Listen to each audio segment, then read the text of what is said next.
Okay, so get your guys' votes in. Do either vote Priest or vote Miz right here in the live chat.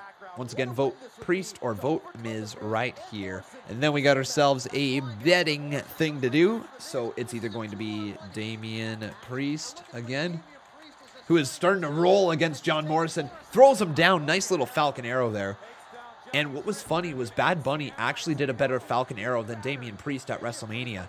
Not sure if it was because Morrison just sold it better or not, but it was a better Falcon Arrow than Damien Priest delivered, which is kind of incredible.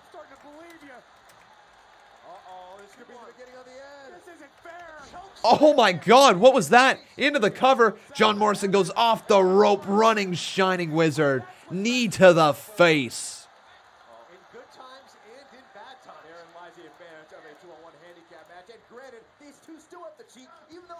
Okay, guys, now you can get your bets in. Do either bet Priest 5 or bet Miz 5 right here in the live chat. Tag has been made. In comes John Morrison. Oh, but he gets run over by a big clothesline from Damien Priest. I do see the donations over here. Thank you very much there, Dante. We'll get around to that in just a hot second. But Damien Priest is now ascending to the top rope. Oh, but Johnny Drip Drip is just going to roll to the outside of the ring, far away from Damien Priest. Out of harm's way. Priest now. Wait 1 sec. Oh, my God. Oh, that was so close. Damien Priest's head almost hit the ring apron, like the side of the ring. His head only cleared it by like that much, but it was still an effective move.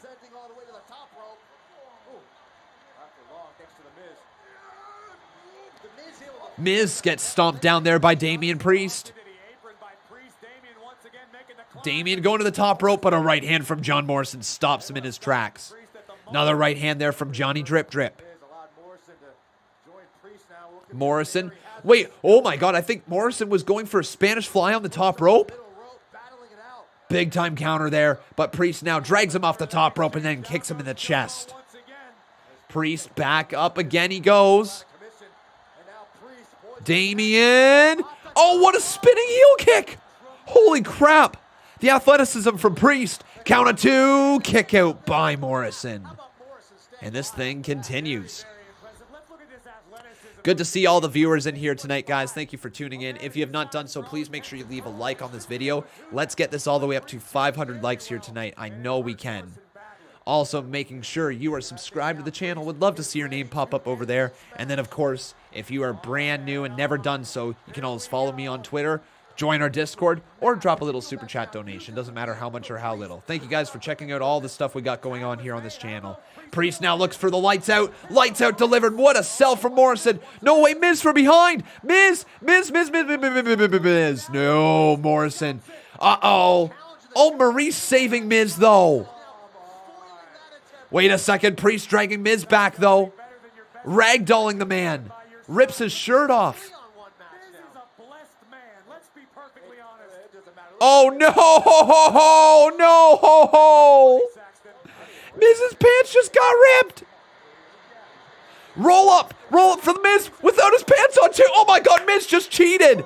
Maurice helping. And Priest just lost. Oh, my God. What? You know what? Hey.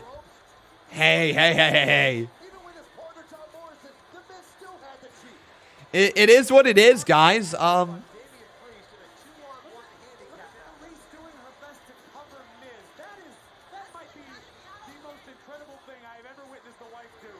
Yeah, here's the thing. Not that I'm sitting here saying I love that a pantsless Miz just pinned Damien Priest, but I never like seeing two people lose to one. So it is what it is. All right, it is what it is. Oh, Maurice just slipped. Oh, no. Cody says, oh, man, you found your donation history. Isn't that scary, man? But all I got to say, dude, is thank you so much for your help in the early days with this channel. This channel wouldn't be here without you. There's no question about it. Without you, without a few people from the early days of this channel, this thing would have died out well before we got the viewership that we have now. And the support that we have now on the channel. So I'm just incredibly blessed that you rolled around in our lives early on, Cody, because what you did for this channel gave birth to what this channel has done over the last like 3 years, 4 years, man. Truly, truly unbelievably kind what you have done for this channel. So thank you so much from the bottom of my heart, Cody. I hope your recovery is going well, and I hope you are in good spirits, my man. It's always good to see you. Cody, man, I still love you.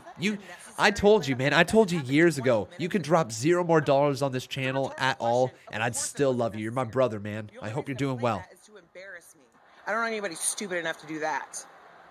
Regardless, Mandy and Dana orchestrated a cowardly attack on me backstage to deflect from Mandy's WrestleMania blooper. Mission accomplished. Because after the beating that Shayna and I give them, nobody is going to be talking about Mandy or Dana.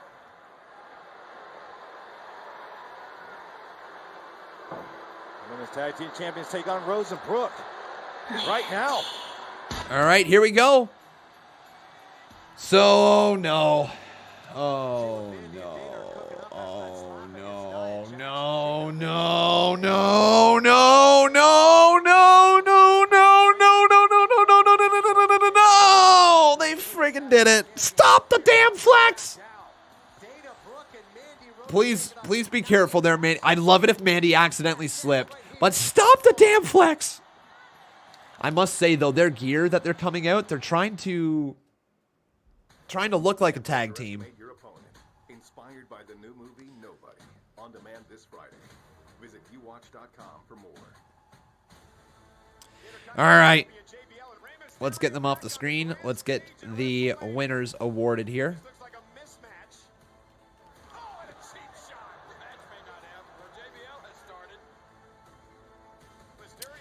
And we got ourselves a big old 20 bomb. Thank you, Dante. That's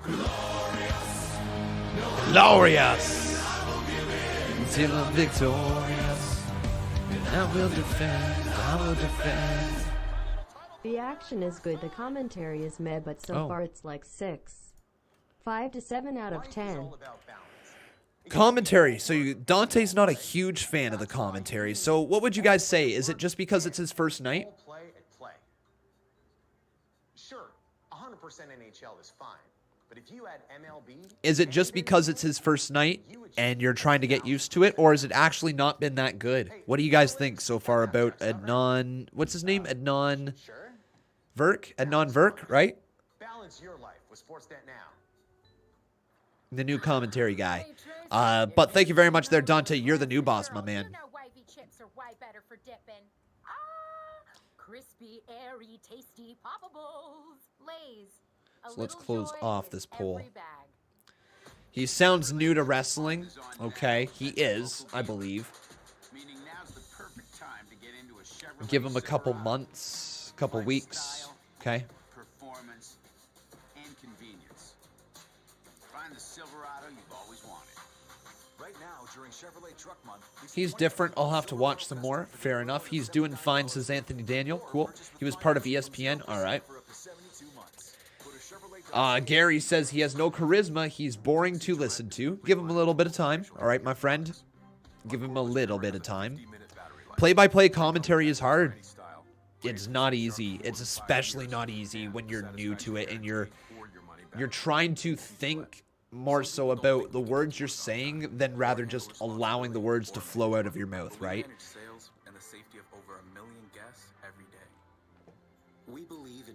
He needs to hype the matches up more like Tom did. Well, very interesting, guys. I'm gonna have to listen to him, see what he's got. I can't really hear him over my own commentary, obviously, and when I'm talking. But let's give him a little bit of time. Let's see what the man can do. Let's see if he can do any cool calls. Let's see if he can sound energetic. I'm here to give him a chance, but when you're replacing Tom Phillips, you're filling some pretty big shoes, right? Or you're trying to fill some pretty big shoes. Tom Phillips is excellent at his job. And if you told me that this is just a trial run, I wouldn't be too surprised. I also wouldn't be too surprised to see Tom Phillips back on commentary soon. But we'll see, guys. We will see what continues on with him. Kevin Langoff over here. Thank you very much, dude, for your 5-bomb. And he says, this might be the only legit way to turn the Fiend face. Oh my God, so invested, says Kevin Langoff. So maybe that is the way to turn the Fiend face. I thought the Fiend was already kind of face, but might be maybe the not. only legit way to turn Fiend face. OMG, so invested. Roger dropping $5 more. Thank you so much, buddy. He says, Con, have you gotten the chance to watch Jericho on the Broken Skull yet? Really good watch. I got about 20 minutes in last night before I was too tired, and I went to bed.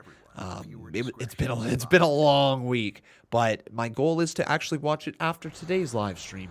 I'm gonna pull it up on my little tablet and probably chill out after the stream and listen to that.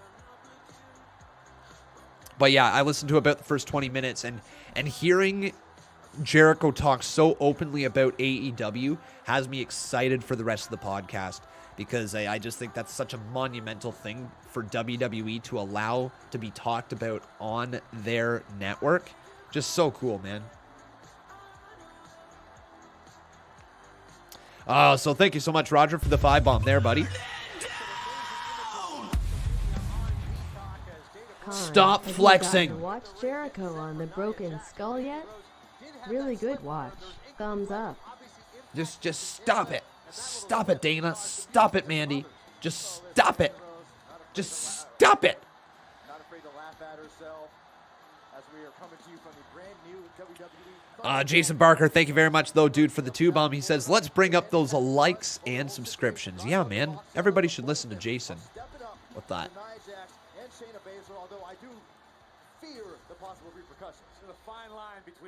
Here comes Nia and Shayna. I'm not like most girls. Max Kalen says, hey, Con, Miz should question why so much cheating happens when Maurice is involved. Because that's the duo. That's the act between them. And here they come. Nia and Shayna have arrived.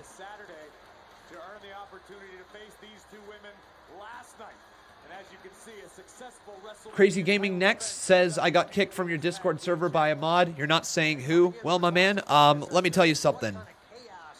9 times out of 10, if you get kicked out of the Discord server, it's probably because you were either underage or you were bothering. Oh my God, Nia tripped.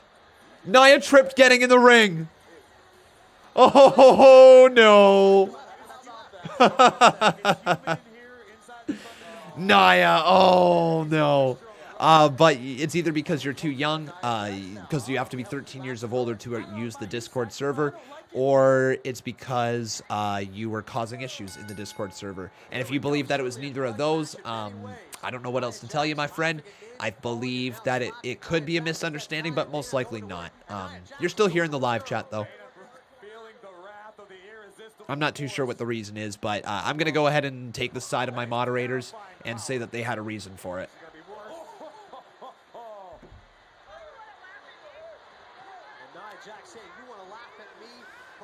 All right, and then Dante, 151, dropping 5 more. Thank you, man.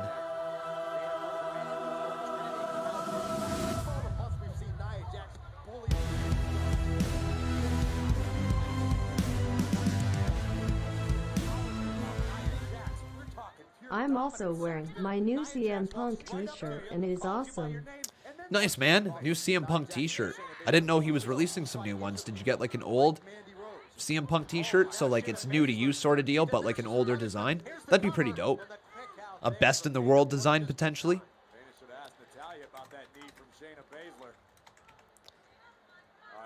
We saw this last night from the Queen of Spain. Team Flex.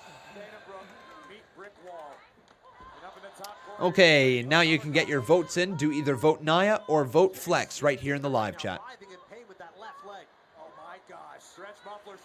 Oh, stretch muffler locked in from Shayna Baszler. That's a nasty, nasty, nasty looking submission move.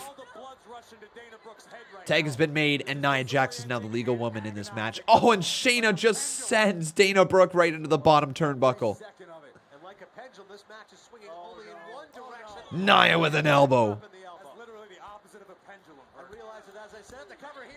I was just asked, why am I showing myself and not the show? Unfortunately, my friend, I do not own the broadcast rights to the show, thus meaning if I rebroadcasted it, I would be infringing on the copyright rules and regulations of this world. So, no, I cannot show the show, my friend. I would love to. I'd love to have it over there with Nia Jax, but can't do it, unfortunately, buddy. So, Nia Jax and Shayna Baszler.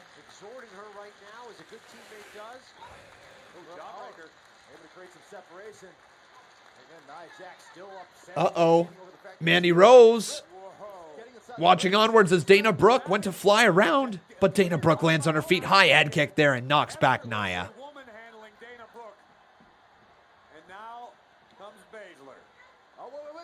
Mandy Rose and Dana Brooke.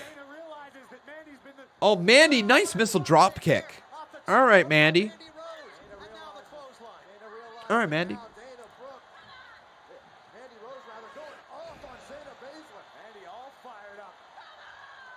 Okay, so this match is going. Lifts her up there, and now throwing Shayna Baszler into the corner. Shot right there to the midsection. 2 shots, 3 shots from Mandy. Man, they're not leaving much to the imagination with Mandy, are they? Really not leaving much to the imagination. Misses the knee into the corner. Oh, Shayna misses the knee. Here's the big knee from Mandy Rose. And now Mandy pulls her back towards the center of the ring. Mandy Rose looking for her finisher move. Oh my God, Mandy! Oh, but Shayna lands on her feet. Shayna Baszler locks in the Kirifuda clutch. Is it all the way in, though? Not quite. Oh, Mandy finds her way to the middle rope. Excuse me.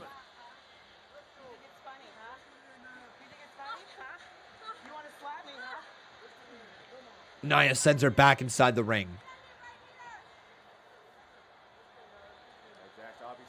Oh!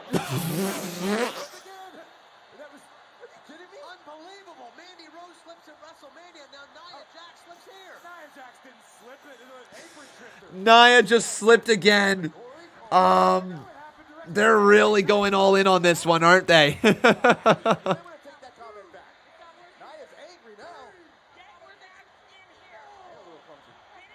Wait, what?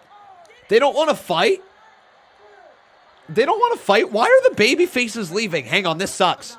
This sucks. No, this sucks. I'm sorry. This sucks. No. No. That sucks.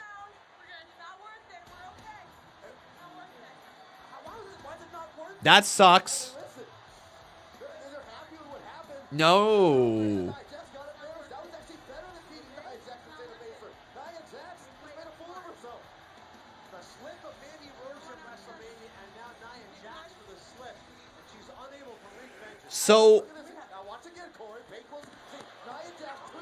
So Nia slips. Nia slips. She gets mad. And the baby faces say, no, it's not worth it. You mean it's not worth it to try to face one half of the tag team champions and try to beat them so that you get put towards title contention? What? Just because she's mad? I'm sorry. What? You're telling me that 2 wrestlers in the WWE that are baby faces that are supposed to be the good people going up against the bad people would not try to fight? What? That's not good. That's not good for the characters of Mandy Rose and Dana Brooke unless they're planning on trying to turn them heel. That's not a good start for their characters. No. They still won the match though. No. They lost via countout. They left. They took their ball and went home. They left the freaking ring. Because they were scared of mad Nia. Nia was mad. Oh no, Nia. When she slipped off the side of the ring, she fell and landed straight on. But that's why they were scared? I guess. I don't know. Ooh, Lashley's up next, everybody. But you know what you should do? You should leave a like before we get to that segment. We are going to probably see Samoa Joe, Brock Lesnar, or Keith Lee address Bobby Lashley in this segment. That's what I'm assuming. I don't know, guys. What do you think? Keith Lee, Brock Lesnar, Samoa Joe, somebody else? Braun Strowman? Actually, oh no.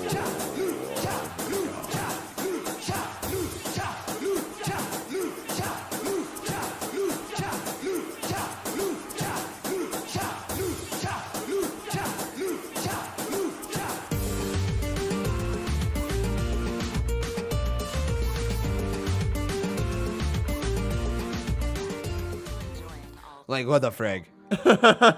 Like, what the frig, man? Here's the thing.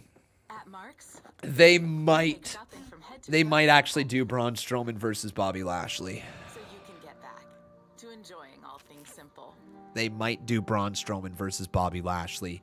I don't want to speak it into this existence. I don't want to be the man who puts it out here. But, they might do Braun Strowman versus Bobby Lashley. That might be the Backlash feud. We might be hoping for Keith Lee, Brock Lesnar, or Samoa Joe, and we might get Braun Strowman.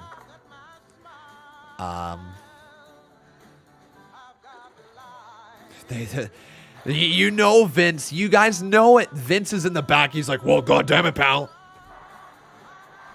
Well, goddammit, Braun Strowman beat Shane McMahon, a 50-year-old wonder kid. Threw him 50 feet off the top of our 12-foot steel cage. Yes, that is Vince math right there. Well, goddammit, pal, that should automatically make the Train the #1 contender. He's not even going to have to win a single match. He's just going to get the match gifted to him at WWE WrestleMania Backlash, because we're not just going to do regular Backlash. No, we're going to do WrestleMania Backlash. And we're going to have Braun Strowman, the Human Train, versus the almighty Bobby Lashley. You know, that's exactly what Vinnie Mac is thinking. He's like, God damn it, pal, this is the best idea. This is such good shit. And you're just like, no, Vince, stop. It's not good. Stop it, Vince. Stop. Seeing all your favorite superstars facing off inside the squared circle, including You good? I don't know, man. I don't know. This is what wrestling does to Con Man. Cody says, I don't think it'll be Braun. Even Jerry Lawler was insulting him, calling him names. Pretty sure Braun's being punished for something. Maybe for juicing? Literally, like for juicing? I don't know. I don't have any definite proof. But the syringe that he said was like a B12 vitamin shot, which, okay. The syringe that was sitting in his mirror while he was flexing in the mirror looking all jacked as hell, brother. That leads me to believe something different, but just saying. Aggressive in nature. It may contain themes that are not suitable for everyone. Viewer discretion is advised.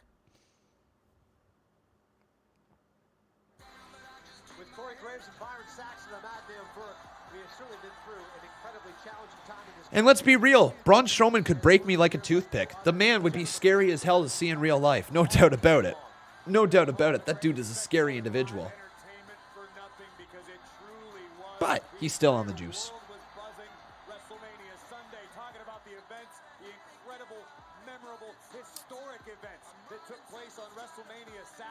Has the Firefly Fun House happened yet? You have no cable and you need answers. Brandon May, my man, no, the Firefly Fun House has not happened yet. Alexa's Playground has happened, though. Here is the almighty Bobby Lashley. Do we have a new donation here? Here we go, guys. Attention, WWE Universe. This is an official announcement from the Hurt Business. The almighty WWE Champion Bobby Lashley will be joining us shortly. But first, allow me to address you. Saturday at WrestleMania, the almighty WWE Champion Bobby Lashley retained his championship. And all he wanted to do today was celebrate his victory and address all of you himself. Okay. But he felt so disrespected that he decided he didn't want to suffer any more foolishness. So allow me to stress a few points. First things first, Drew McIntyre is an absolute warrior of the highest order, no question. One of the most dominant WWE champions the world has ever seen. Fearsome individual. But he took his eye off the target for just 1 second, and that's exactly where he finished. Drew, I'd like to tell you that it's okay to be number 2 when the almighty Bobby Lashley is number 1. You gave him everything you had, and it was respectable. It truly was. But I've told the universe time and again, it's always just a matter of time until Bobby Lashley applies the Hurt Lock. And when that happens, it's over. We watched Drew McIntyre pass out, unconscious. How do you think he feels today? Think he's walking around with his head held high? No. He can barely lift his head at all. He passed out from the intense pressure of the Hurt Lock. And if Drew McIntyre... Everybody, leave that like on this video. Let's hit 500 likes. We have 921 watching. Drop that like. I ask you, who can? Who? I'll tell you. No one. Absolutely no one. Okay. All right. Let's see where this goes, okay? Let's see where this goes. Drew McIntyre is out here.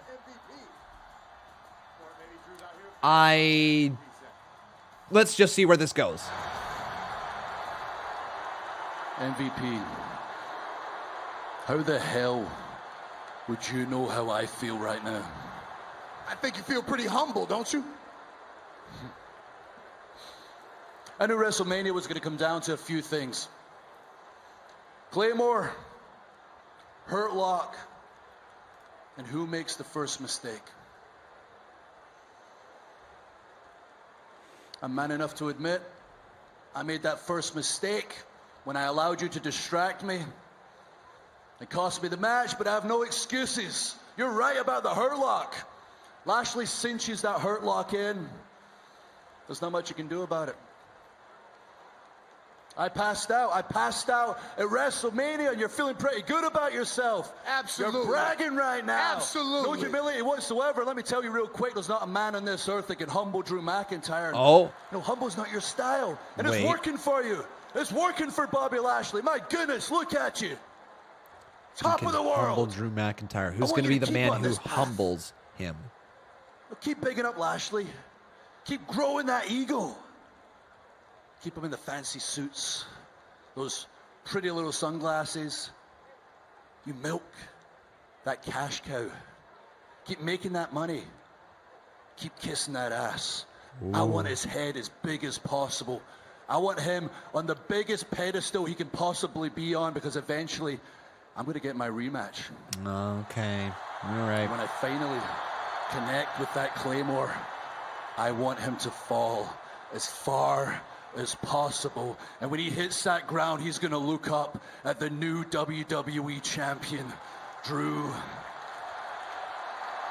McIntyre. I respect you, Drew. I honestly do. Choose your next words carefully, Lashley, in here. Fair enough. I think even you can respect this. Nothing around here is given. Everything must be earned. Where that God fucking damn it. Oh my God. Oh, I hate it. Vince, stop listening to Con Man. Stop listening to Con Man, Vince. Just stop it. To the back of the line and fight your way to the front to see the almighty champion. You know that's how it works. Why are you here, Mr. Strowman?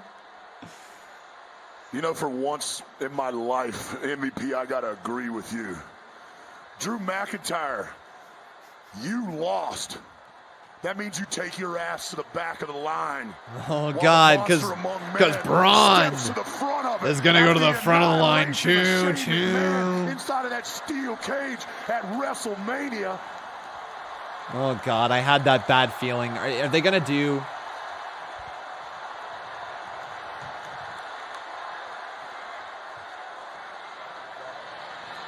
Hey, Braun, I just want to let you know the line. Stop lying. Oh, they're going to go with Randy now because that's fresh. Because that's so fresh. Oh, here comes Randy Orton. With Bobby Lashley.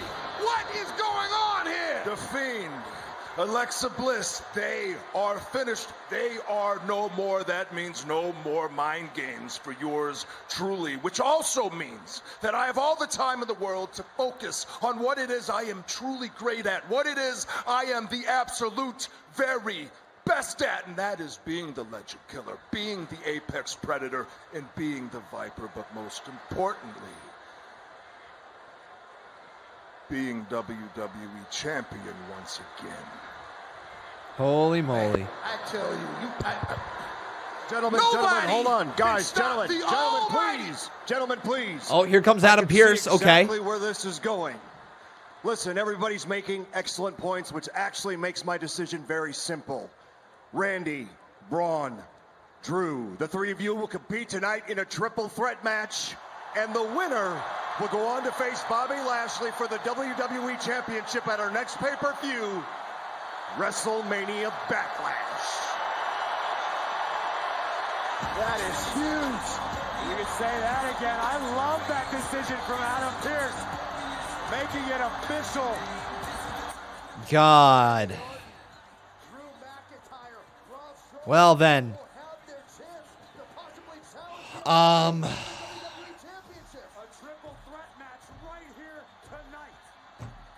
It's not bad.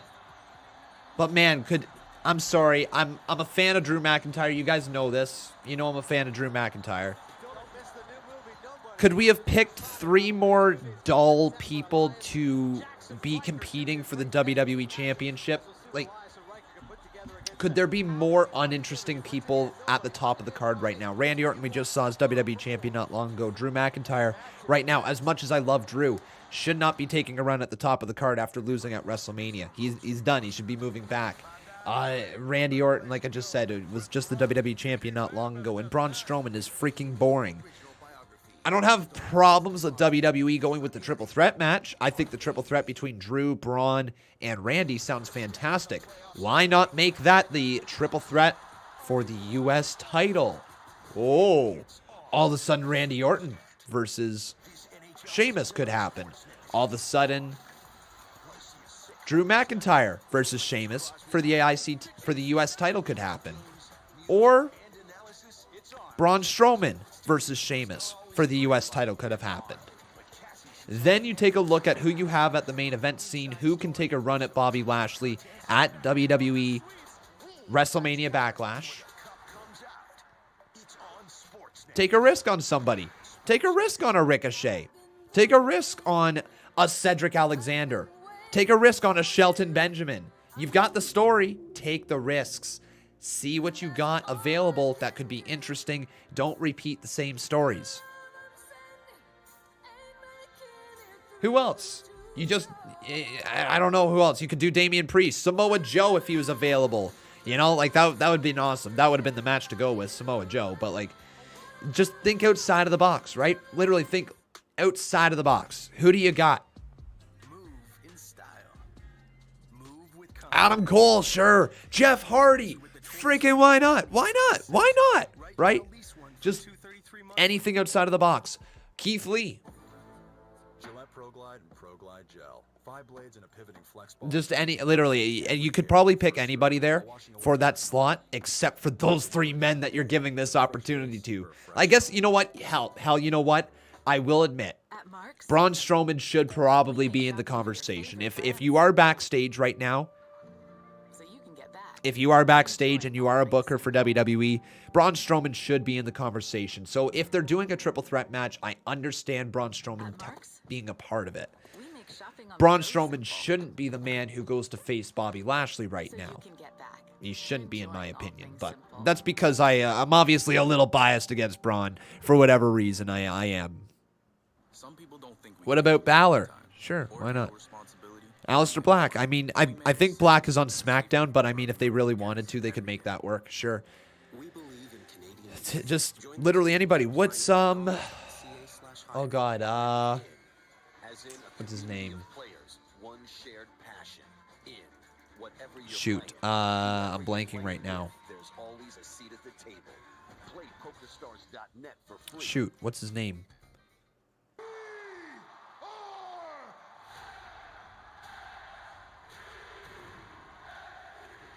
Kofi Kingston. My God, there we go.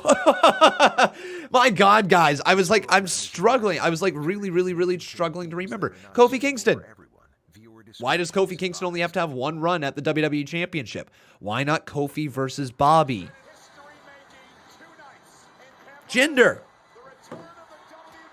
Anybody.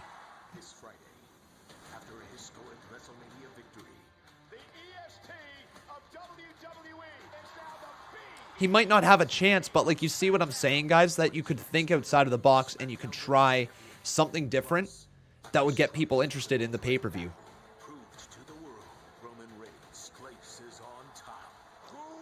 Kofi did just lose, but it's called building them up. Here's the thing, guys. I think a lot of people get stuck in the mindset of what has just happened in WWE. Remember, you got to look at the entire career.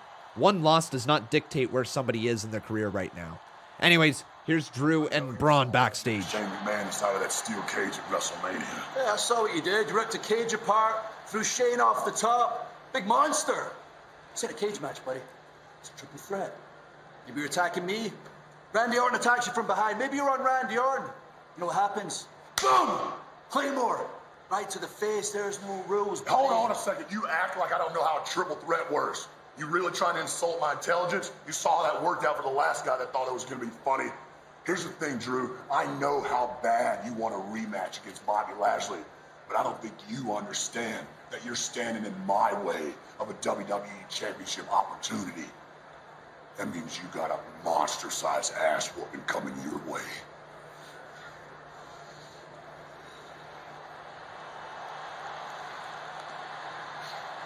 You know, I was curious coming out of WrestleMania, who's going to be the next superstar to step up to Bobby Lashley and challenge him for the WWE title. The fact that we now know, we're going to get that answer tonight. You know what, though? What I would take here tonight, guys, to end off Monday Night Raw, what I would absolutely take is I would take either one of those guys that we mentioned beforehand, Keith Lee, Brock Lesnar, or Samoa Joe, coming out in the main event in the triple threat match and wrecking everybody. And we go off the air of Monday Night Raw without having a winner for the triple threat match and just having the three people destroyed at ringside. Drew McIntyre, Braun Strowman, and Randy Orton just absolutely destroyed at ringside. And then whether it be Brock Lesnar, Keith Lee, or Samoa Joe just standing in the center of the ring, just staring down the hard cam to finish off the show, just hand raised or whatever they want to do, and then they could make a nice story out of that.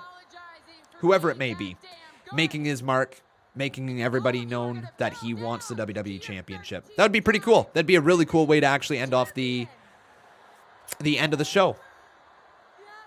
So I'd be here for that. It would probably work best if it was Brock Lesnar. That type of end would work best if it was Brock. It would also work with Samoa Joe.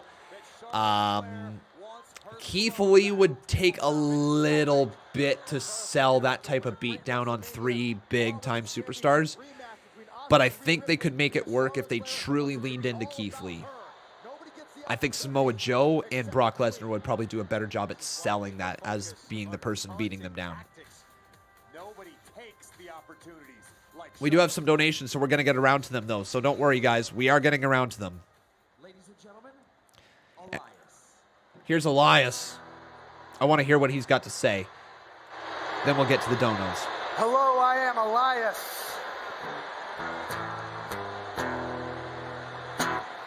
And this is Jackson Ryker.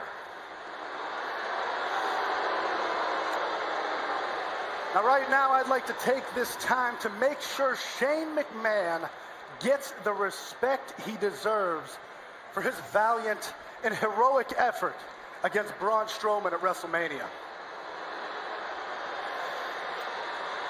In fact, right now, I would like to dedicate this special once-in-a-lifetime performance to my mentor and friend, the one and only Shane O'Mac, for his unmatched bravery on Saturday night.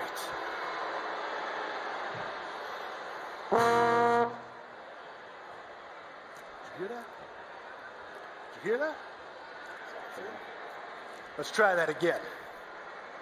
All right. Okay, who's messing with the sound? Lance, are you messing with the sound here? My guitar's in tune. I'm gonna do this again. There better not be a problem.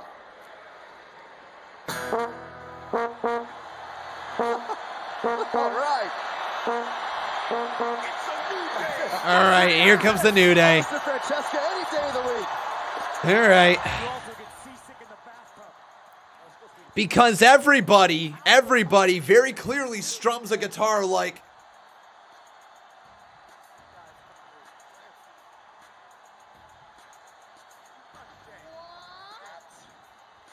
Yeah, that felt very real. Anyways, here comes the New Day. Here you out here forming this makeshift apology to Shane McMahon, but I'm wondering why you're not apologizing to the entire Raw tag team division for the way that you disgraced it. Oh. Yeah, that's right. That's right. That's right. You, two men, not one, but two men, one, two men, a team, a tag team, got your sorry behinds whooped all over WrestleMania by just one man. Just one. I'm talking about Braun Strowman, bro. I mean, he is a train. And you just hate to see it, don't you? I mean, think about this, Coke. If something like that were to ever happen to us, I know that we would never show our faces around here again. And look at our faces. Go ahead, zoom in. We look like beautiful baby angel cherubs from the heavens. And offense, but look at y'all. I mean, you should be out here with like a bag over your head, show some kind of embarrassment. I mean, you mean to tell me that at WrestleMania, after over a year without fans, all y'all could do was catch Braun's hands? Wow. Oh, get it, Kofi. Get it, Kofi. Get it, baby. Okay? And it's been a while since we've done this. We're going to go ahead and bring it back. Really? Shame. You know, Shane. hold on. Shane. I'm thinking of something here. A colossal whooping by one man. Isn't that exactly what happened to you two? Exactly what happened to you two when the giant Omos tossed you both around the ring and you lost your Raw Tag Team titles. Ooh. I mean, hey, Kofi, how high up were you when he held you? I'm trying to get an idea of just how high that was before you fell. What was that like? What was that like? Apparently, what we have here is a failure to communicate. What Hey, we bro. have here? Hey, bro, you think this is a game? You think it's a game? It's not a game, man. It's not about us. It's about you. Xavier just growled. Shame and disgrace upon our tag team division. Unacceptable condition! Unacceptable! But here now, for your boys, the New Day. about to bring all the honor back where it belongs by whooping you two here and beating you in this ring here tonight. And we're going to show you what a real tag team looks like. And do you know why? Do tell. Because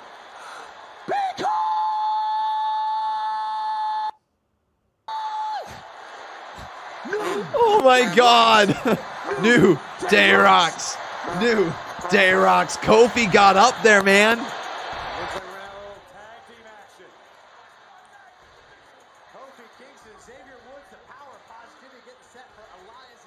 Oh, good to know there, beautiful Tomorrow TV. He says, that was a DMX tribute. He would growl on the track before his verses. I did not know that. Well, there we go. And the referee rings the bell, and oh no, Ryker goes charging right at Xavier Woods. So we got ourselves a little match-ski right here tonight. All right, so here we go. We got Ryker, make it so #1, and Elias versus Xavier Woods and Kofi Kingston. It's going to take me a minute here to get them up on the screen, but we will get them all up here and keep you guys up to date.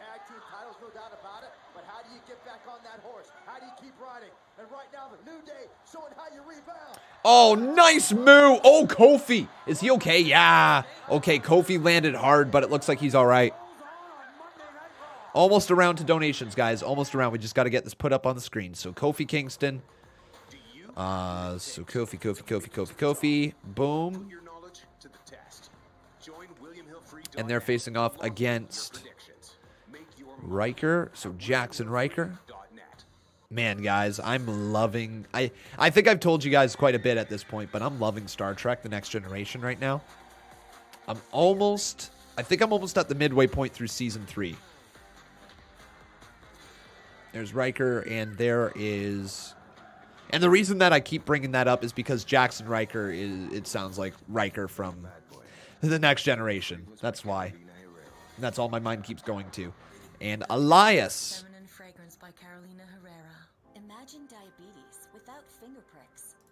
Elias. Boom. There we go.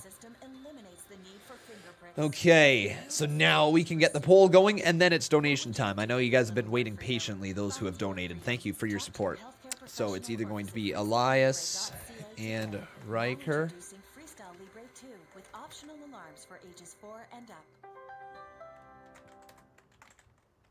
Or it's going to be the New Day. I'll have to go.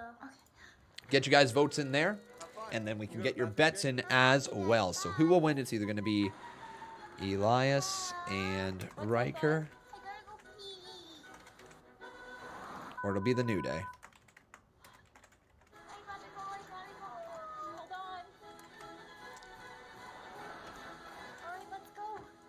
The new Santa Fe. It thinks of everyone's safety. Okay.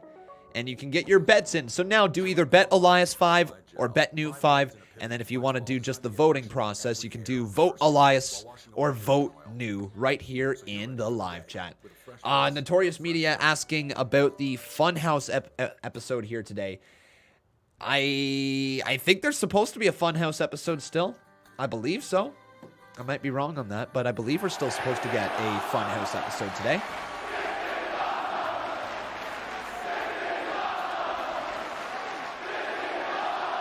I'm glad you're enjoying it, Jason Barker. Really glad you're enjoying it. Let's get these donos rolling. So first up, we got ourselves Chuck. Did I say that Dante was the new boss? I hope I did. Yes, I totally did. Dante became the new boss a little bit ago. Cool. Then we got ourselves Crossbow dropping to $2 over here. He says, what did I miss? I've been gone since Priest. When was Priest on again? Priest, Miz Morrison. So you missed Priest. Priest lost to Miz. Miz pinned him with his pants basically completely ripped off. Then we got the promo that set up the main event here tonight, the triple threat between Braun Strowman, Drew McIntyre, and Randy Orton. We saw the match between Mandy Rose and Dana Brooke versus Mandy Rose versus Nia Jax, and they just ended up walking away, so Nia Jax won via countout. Not too much, really, man, Crossbow. Not too much. You don't see a new poll? Let's refresh that. I don't know why it's not showing the new poll. There we go. There it is, guys. The new poll is up. For whatever reason, it just didn't add it in. So once again, do either vote Elias or vote New right here in the live chat. We got ourselves another donation over here. Thank you very much. This one's from Sam's Wrestling. He says, good Lord, Con, Raw is hard to watch. Here's the thing. What I've been noticing the trend. First hour has been excellent. Excellent. Maybe not excellent. Maybe that's the wrong word. First hour has been pretty damn good on most Monday Night Raws over the last couple of months. Second hour slowed down, not bad. Third hour or middle hour, I guess you can say, from 9:30 till 10:30, it is sometimes abysmal watching. It is sometimes the most difficult hour of TV to get through. Main event of Raw usually delivers in some way, shape, or form, and the first hour usually delivers in some way, shape, or form. It's that 9:30 to 10:30 slot, that 1 hour there that Monday Night Raw runs for, that they really just don't know what to do with their show, it feels like. It feels like it's just a lot of whatever they're feeling that day.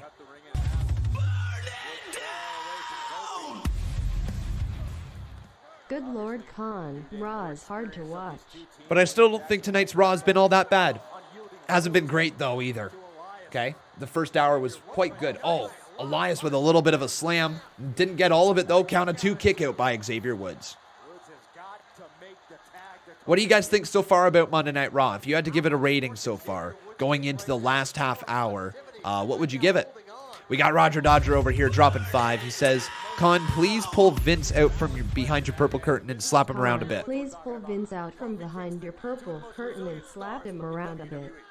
Open mouth smile. All right, Vince. Okay. All right, this is for you, Roger. Stop it, Vince. Stop it. You want me to slap him too, okay? Slap that old man right in his wrinkles. Quick cover there as Xavier Woods is able to emerge right now, trying to do battle here with Elias toe-to-toe. Trying Bailey to get that covered. There you go. Woods was just inches away from tagging in Kofi Kingston. There you go, man. Hope you enjoyed that right there. I'll agree with you, Corey. I think Jackson, Ryker, and Elias have done a tremendous job, and I think they've channeled some of the frustration they experienced at the hands of Braun Strowman. Well, unacceptable, Con. Unacceptable. Fair enough, my friend. Con, you don't hit elderly people, you jerk butt. You do. You do if they're extra wrinkled.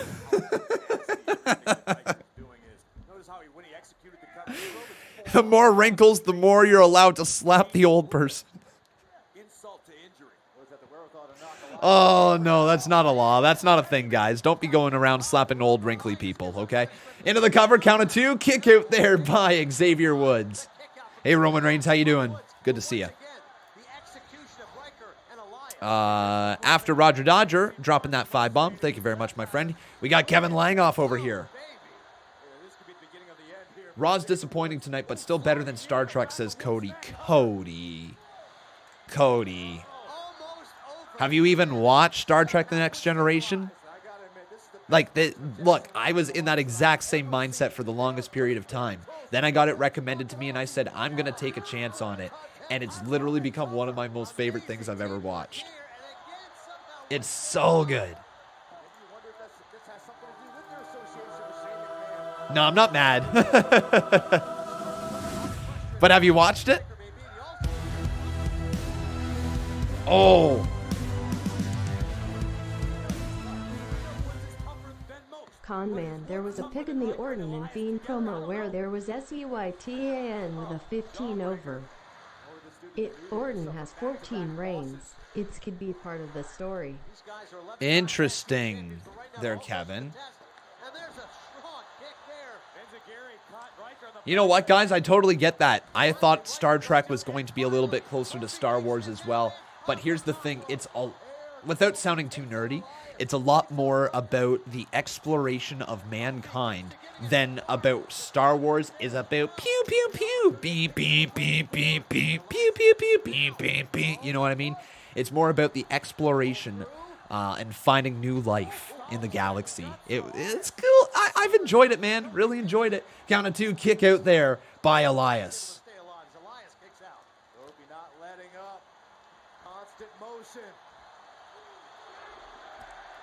New Day drop there. Thank you so much there, Wayne Mosby. I appreciate that 5-bomb, buddy.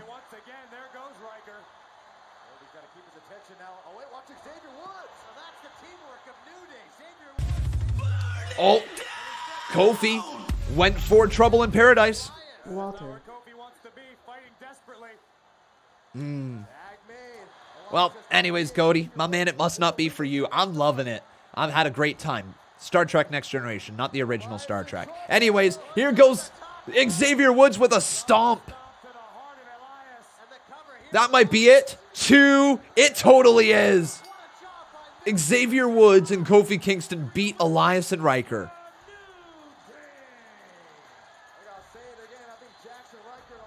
There you go. That's the right call. Most certainly. Make sure you guys leave that like on this video, though. Let's get it up to 500. I know we can. Fair enough, Cody. Okay, so we're going to get the bets put through. Here's Randy Orton backstage. For the past 6 months, I have been distracted.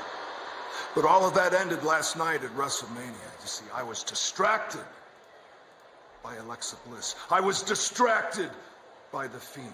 But both the Fiend and Alexa Bliss have simply disappeared, it seems. So now, I am able to focus on what matters. I am able to focus on the WWE Championship, which means to get there, I have to go through Drew McIntyre tonight.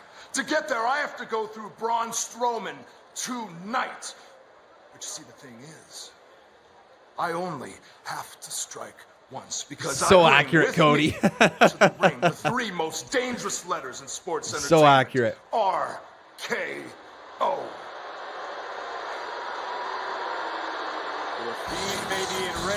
Oh, Firefly Fun House up next, everybody. Are you ready for the Fun House? It's going to be up next. All right. We got ourselves Steve Taylor dropping a 5-bomb. Thank you so much, my man. He says, this is why I prefer the draft being after Mania and not in October. Forcing themselves to end feuds at Hell in a Cell doesn't really make sense. I agree with you.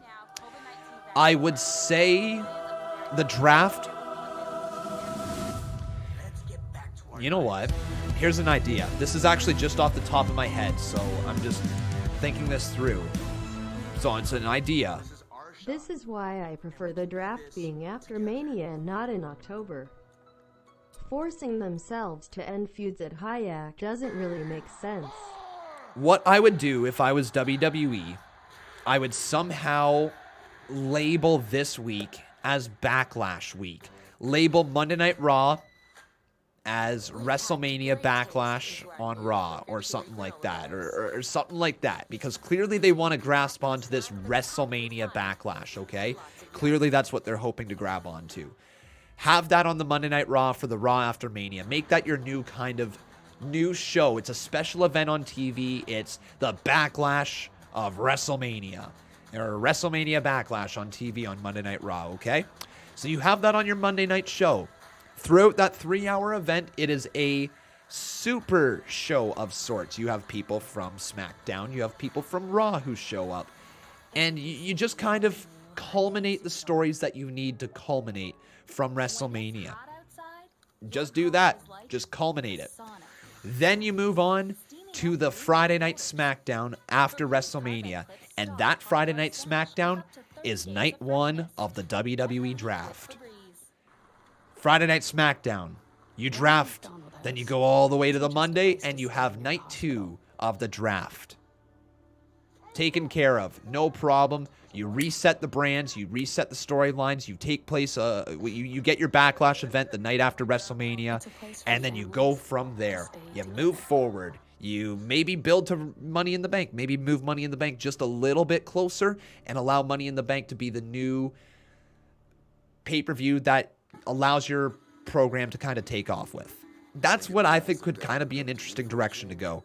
Moving that Backlash pay-per-view event up to the night after WrestleMania. Having a special event the night after WrestleMania. Finish off the stories. Culminate the stories that you need to. Anything that took place at Mania that has some loose ends. Tie them up.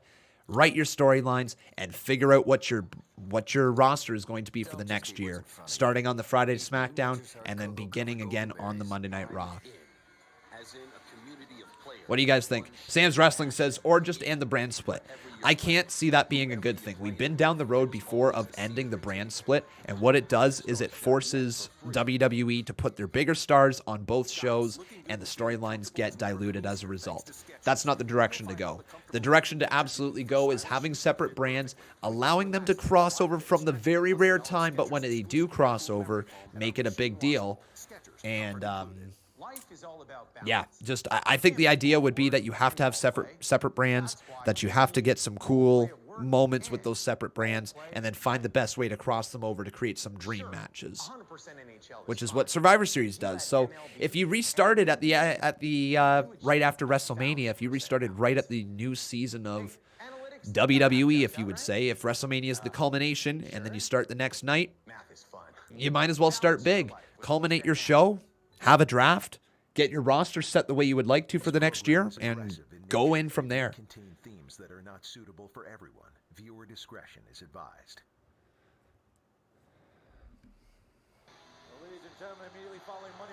All right, we got a few more donations. We got Paul Carpenter over here. He says, I like Ryker and Elias together. They kind of complement each other. Fair enough, my friend.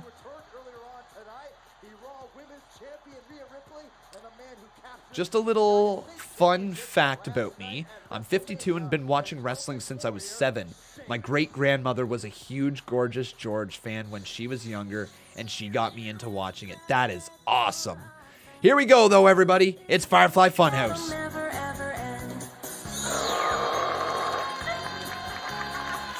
Is Funhouse Bray going to be back? It's the witch. It's the rabbit.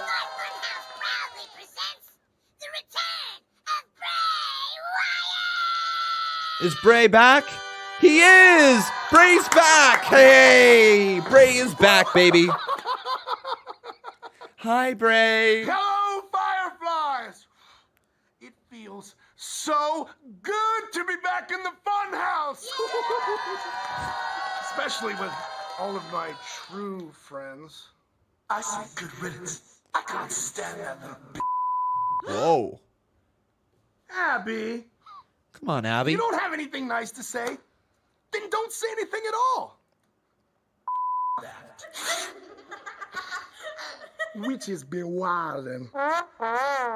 Oh, no. Damn! That's going to be loud. Damn! Sorry about that, guys. That would be really loud.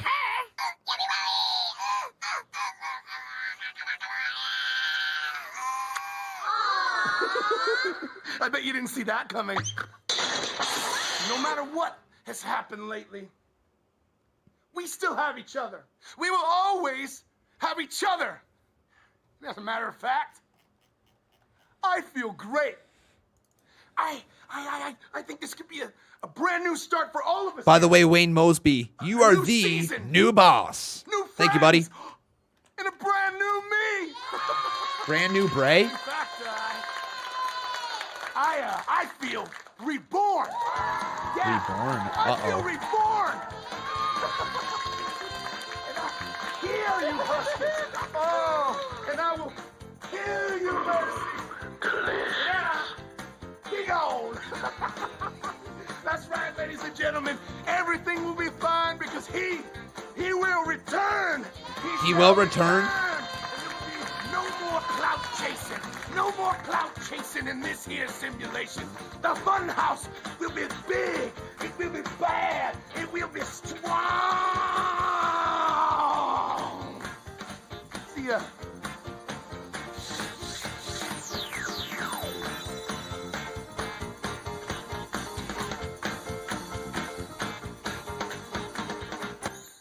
A lot, I think, to dissect from that. Bray Wyatt says he has been reborn.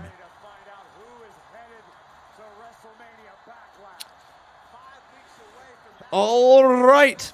Oh, by the way, I saw the funniest tweet. Well, maybe it's not the funniest tweet. I probably laughed harder. But still, I saw a funny tweet. It was, it said, Brave of Drew McIntyre, 30 minutes after a thunderstorm. to walk out holding a giant lightning rod above his head. At WrestleMania, I'm not sure if you guys saw that, but literally a half hour after the thunderstorm kind of ended, here comes Drew McIntyre, big metal sword high up in the air. Attracting that lightning, man. So I laughed kind of hard at that one. All right, so after Wayne Mosby dropped his 5-bomb, thank you so much and became the new boss, we got ourselves Paul Carpenter dropping 5. And he says, I like Ryker and Elias together. They kind of complement each other. Thank you so much, buddy.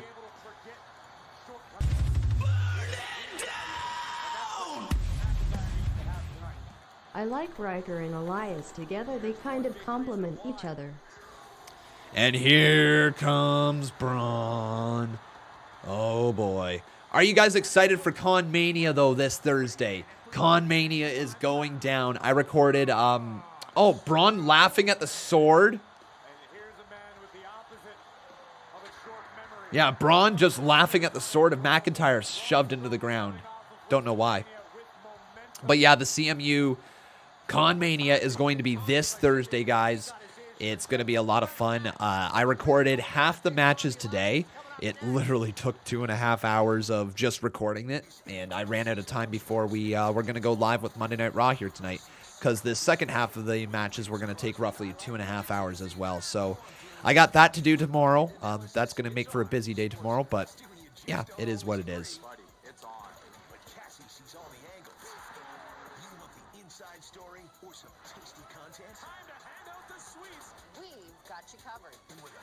Cool.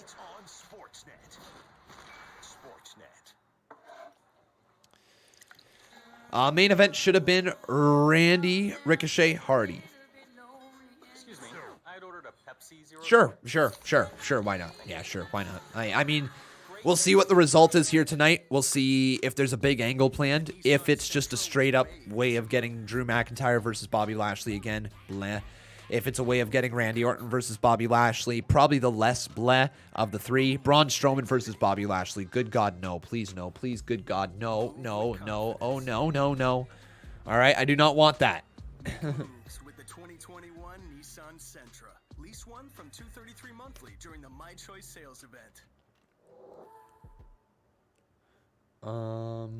Eggs for dinner. I carry a giant... Oh, Cody, my man. It's not weird. You're weird. Cody. Eggs for dinner isn't weird. You're weird for thinking Some stuff on Twitter. Okay, so let's take a look over here. ProGlide and ProGlide Gel. 5 blades and a pivoting flex ball designed to get virtually every hair on the first stroke while washing away dirt and oil. So you're ready for the day. Here's an interesting development over on Twitter.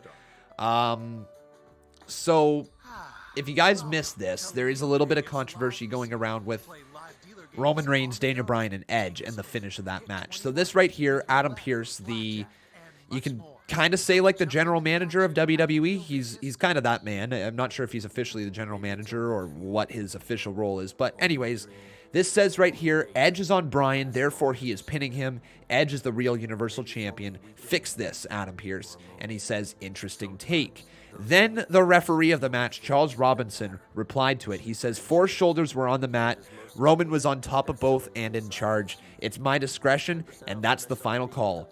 And then Adam Pearce replied to Charles Robinson by saying, Charles, please come and see me in my office on Friday. Thank you.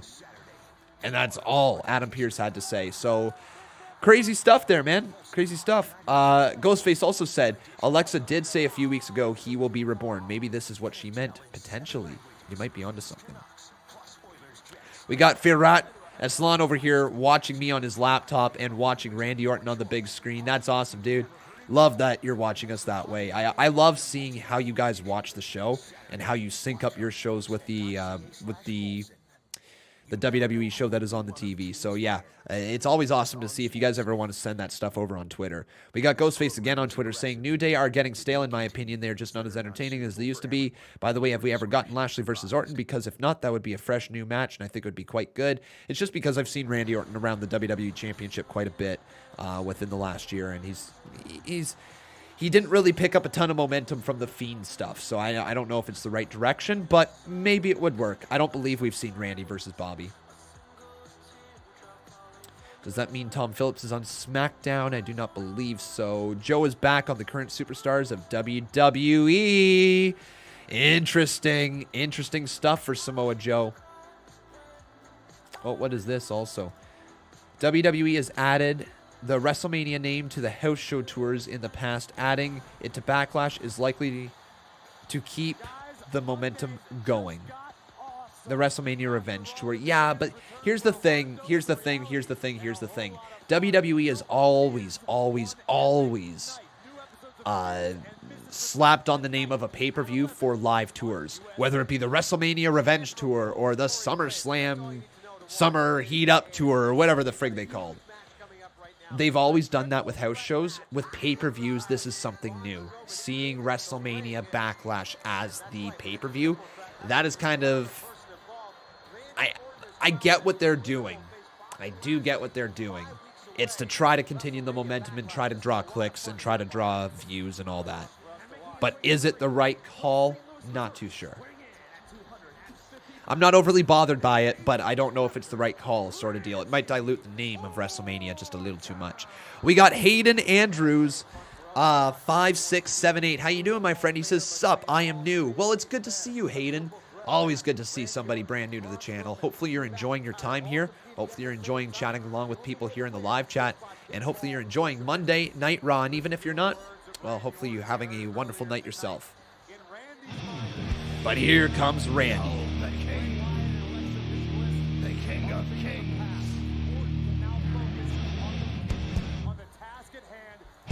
On your knees, dog.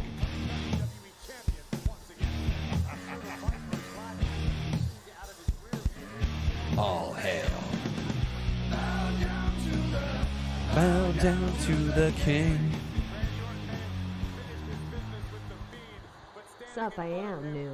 Is a former WWE champion and a former Universal champion. I can only imagine what kind of thoughts are circulating through the mind of Randy. And Braun Strowman.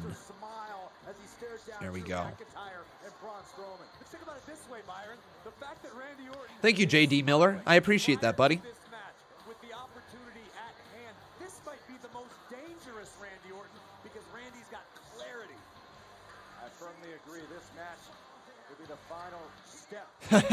Reth Solon says, Con, there were pretty pink bombs, shot skis. I think we had one pretty pink bomb earlier today. No, we're not doing shot skis here for a pretty pink bomb right now. Conman's liver can't take drinking all the time, obviously. Nobody's can. And I choose to only really do the drinking episodes when either we're... When it's worthy, like, you know, it's been a really, really, really long day or something like that. And Conman just says, F it, let's go drinking. Or... Or more than likely, the scenario when I'm drinking on the channel is when there's something fun, something to celebrate, a party atmosphere, pay-per-view, something like that. Yeah, my liver can't take that much, that much alcohol all the time, my friend. Wouldn't be healthy. Okay, so here we go. Triple threat match, Randy Orton versus Braun Strowman.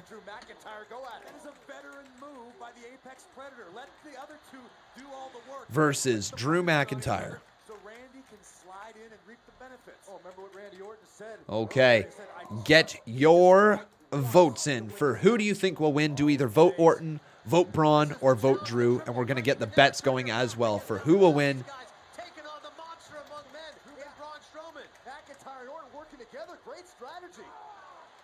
Oh, nice suplex there. Double suplex delivered to Braun Strowman. So Braun Strowman.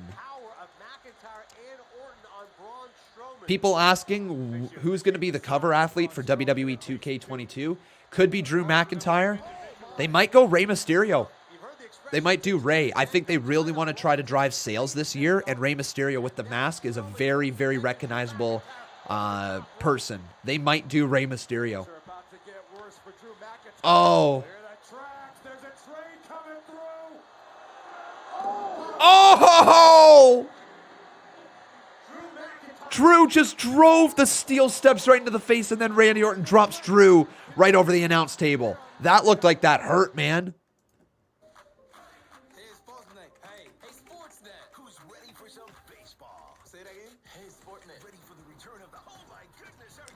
They didn't do Rey already? Ray is the cover star, says Cody. I don't think anything's been confirmed. But, like, I'm pretty sure... I think that's the direction they're going in with Rey Mysterio. I might be wrong.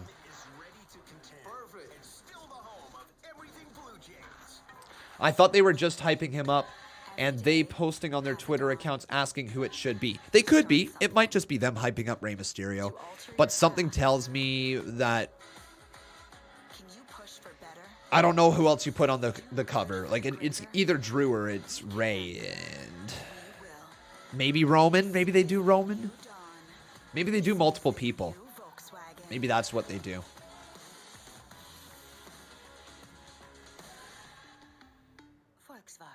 Trey says, no, Rey Mysterio was on the teaser trailer, which means that he's not on the cover. Okay, ladies and gentlemen, it has not been confirmed or denied anywhere. Stop acting like you know. You don't know. That's probably sometimes an issue with some wrestling fans, is that they state stuff like it's a fact. Nothing's confirmed. You don't know. Like, you're speculating. That's all it is. You're just speculating. You're just doing what Conman's doing. You're just speculating. You don't know. It could be literally anybody. So speculate all you want, but do not present it as a fact. Do not present it as it is this way because this is what it is. No, it might be Rey Mysterio. It might not be. It's entirely possible it's not Rey Mysterio. But you don't know. Nobody knows. Nice brush work. Think about where you'll ride them. Get your Lonamax tickets. Don't need to present things as a fact unless you know it's a fact, right? Oh, fix the bets. Conman botched on the bets. Oh, whoops, my bad. Let's fix that.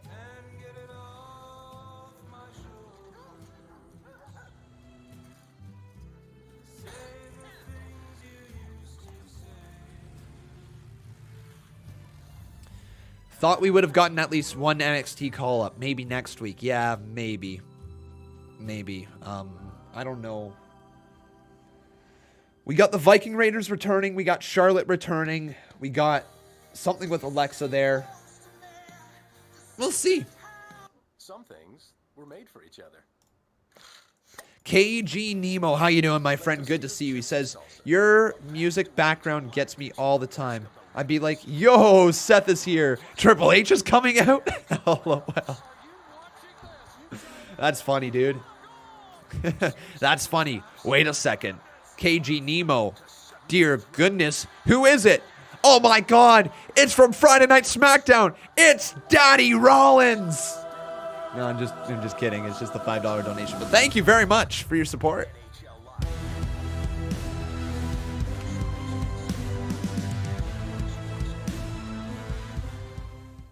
Your music background gets me all the time. Tears of joy, I be like you, Seth is here, UHHH is coming out. Lol.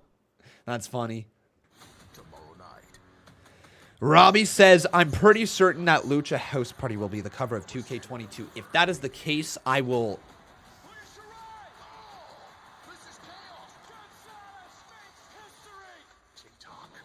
No, it doesn't even deserve words.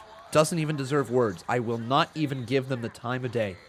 We will continue the WWE CMU 2K Universe mode in WWE 2K19. We will not touch the game if the Lucha House Party are on the covers. All right, I will never, ever touch that game.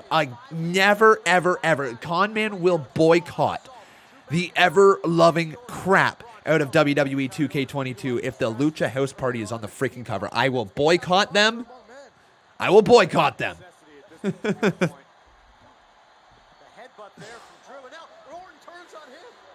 Oh, Orton. Now back towards Drew McIntyre, and this thing is well underway. We got ourselves a $5 donation from Aled Thomas. Thank you so much, buddy. Orton with a stomp onto the foot of Drew McIntyre. But thank you, Aled. And he says, Con, I think Sasha and Drew deserve to be on the cover after carrying the company through the pandemic.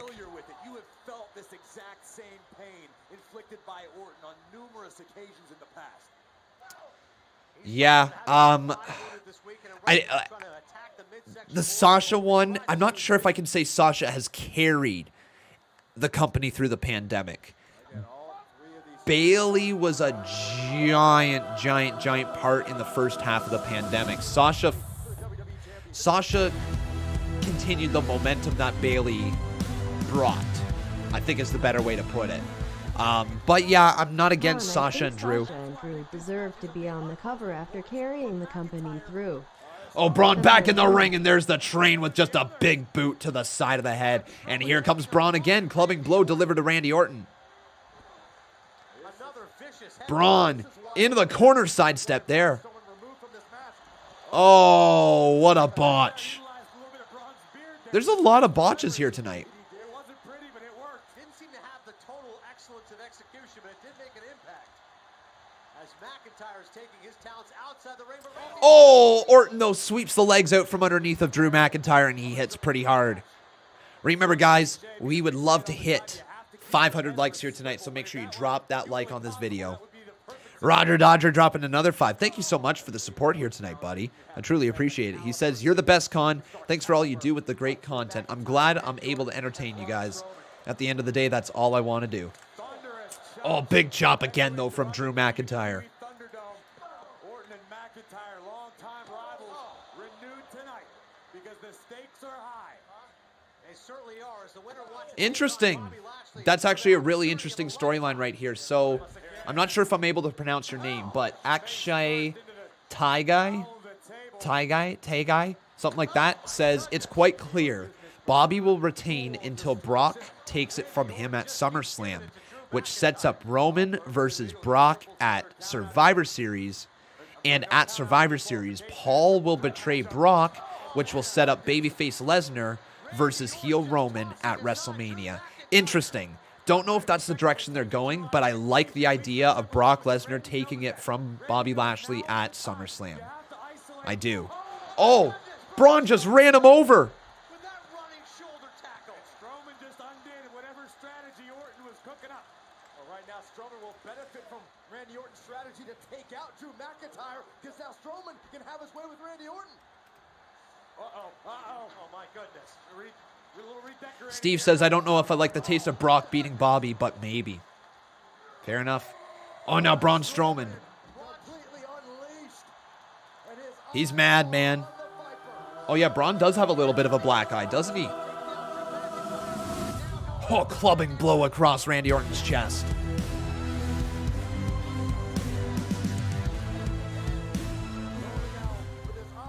You're the best. Braun! Thank Oh! you for all you do for us with the great content. Oh! Braun using the steps as a weapon, just smoking it off their faces. You said earlier, Corey, it's all legal in a triple threat match. No disqualification.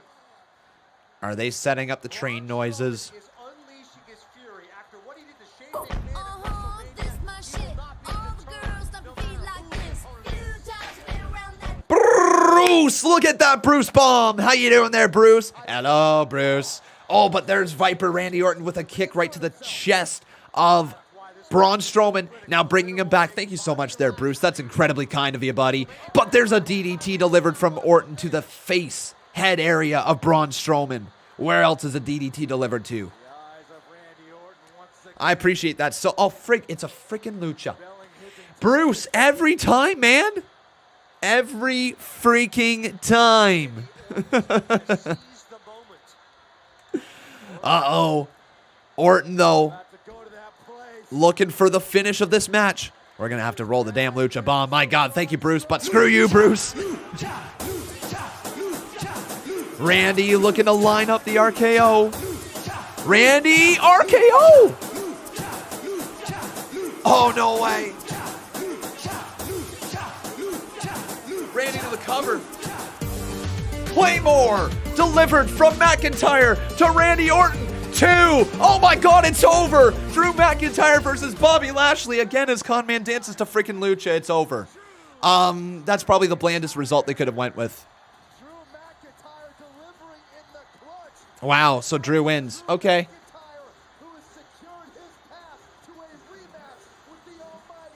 So Drew versus Bobby again. All right. I mean, all right. All right. I mean, it is what it is. It is what it is. But I'm so tired of seeing just rematches after rematches after rematches after rematches. This is what WWE struggles with. You know what? I'm sorry to say it. This is what WWE struggles with. They find a story that WWE fans actually semi-like, and then they decide to give it to us more than we want. They decide to overexpose the story.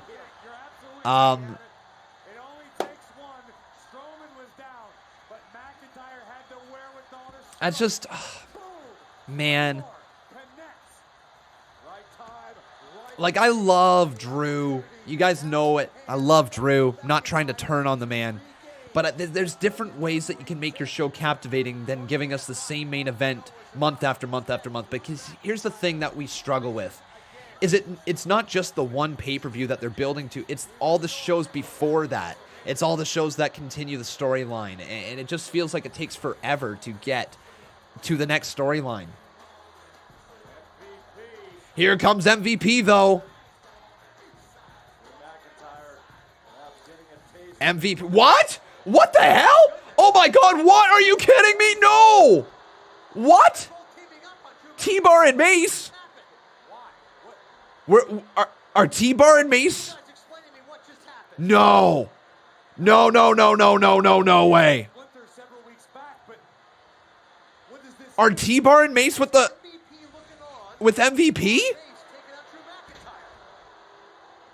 McIntyre's attention obviously is focused on MVP, and in comes T-Bar Mace. I don't know. McIntyre now struggling to come to his feet. He thought he had the win instead. This is how he's left with. And there's MVP. Why is the question? Why did T-Bar and Mace attack the Scottish Warrior? Does MVP have something to do with it?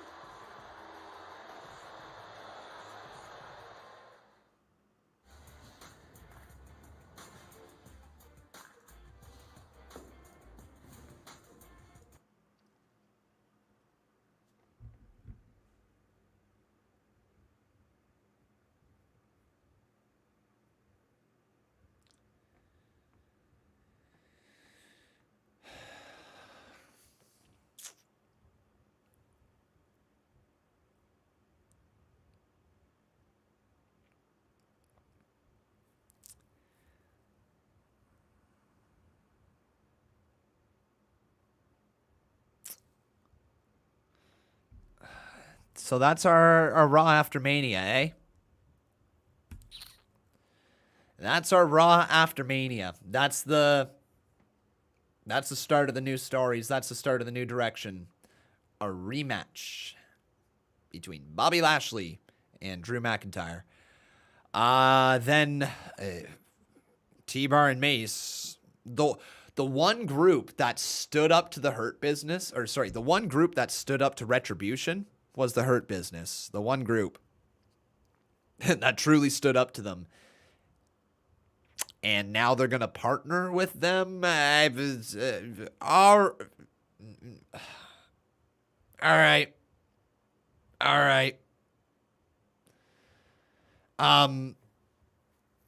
DFG says you guys hate everything. No, we don't, my friend. All it takes is just watching a full stream to realize we don't hate everything. That was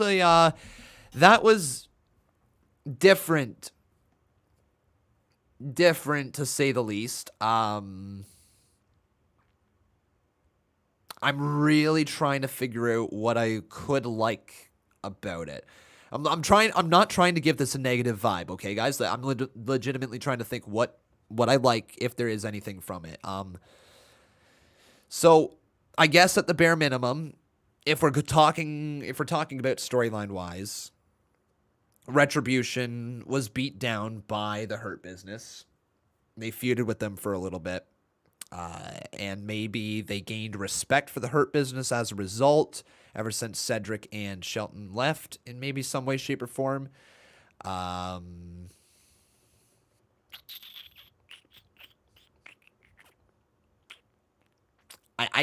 I'm sorry, I can't really find the story. Can't really find the rhyme or reason why. But yeah, I guess that will be the main story for the next little bit. I don't know, guys. I don't know. What else do you want me to say about that? That sucked. I'm sorry. That ending sucked. There's nothing positive I can really say about it. Sure, there might be some sort of interesting direction going on into the future, but for a Raw after Mania, I'm sorry. That was kind of a letdown. It certainly was. Even you didn't have to give me a giant return, but you just gave me the exact same match between Drew McIntyre and Bobby Lashley. It was a little bit of a letdown. At the bare minimum, give us a new matchup, but that didn't happen either. So I don't know.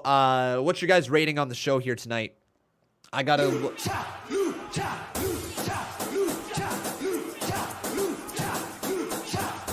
As if I wasn't upset enough.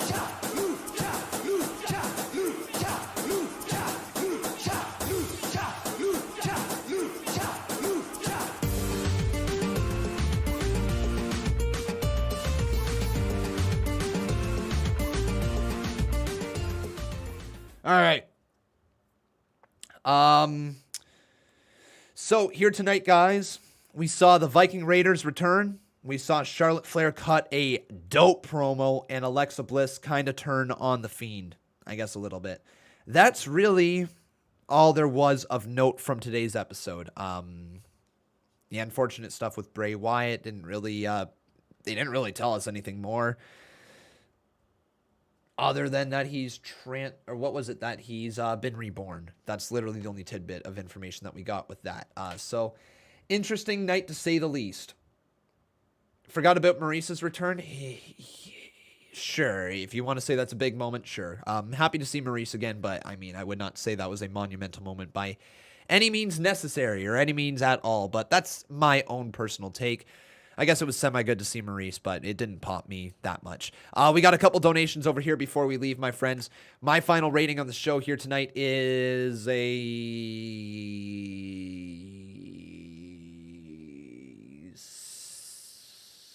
6 point.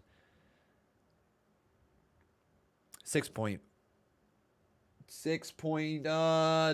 it deserve the 2.5 or does it deserve the 5?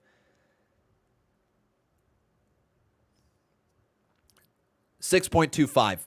Raw after Mania, I expected a little bit more. 6.25 is my final rating for the show.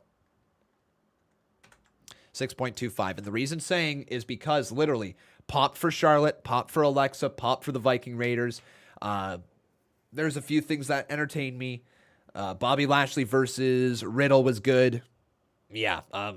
So, you know what? I stick by with what I said. The first hour was really solid here tonight. First hour was really solid. I'd say 9 to 9:30 was okay. 9:30 to 10:30 was not very good. And 10:30 to 11 was just okay as well. So yeah, my final rating, 6.25 out of 10 on the show. Lots of people saying I'm way too generous. No, my friends, I think you're being too harsh, if I'm being honest. The show was not overall the worst thing we've ever seen. There's a few things that we wanted to see a little bit different, a few things that were boring towards the main event scene. But again, there was memorable enough moments to make the show worthwhile. So it is what it is. But yeah. Over here, we got ourselves the $2 donation from Toke1. Thank you very much, my friend. He says, well, Drew is going to get booed soon. He already is as of tonight. This was the turning point for Drew. Unfortunately, a lot of people are going to turn on Drew and are not going to accept him again. So time to change things up for Drew, I would say, unfortunately. Philip Visual, thank you so much, my friend.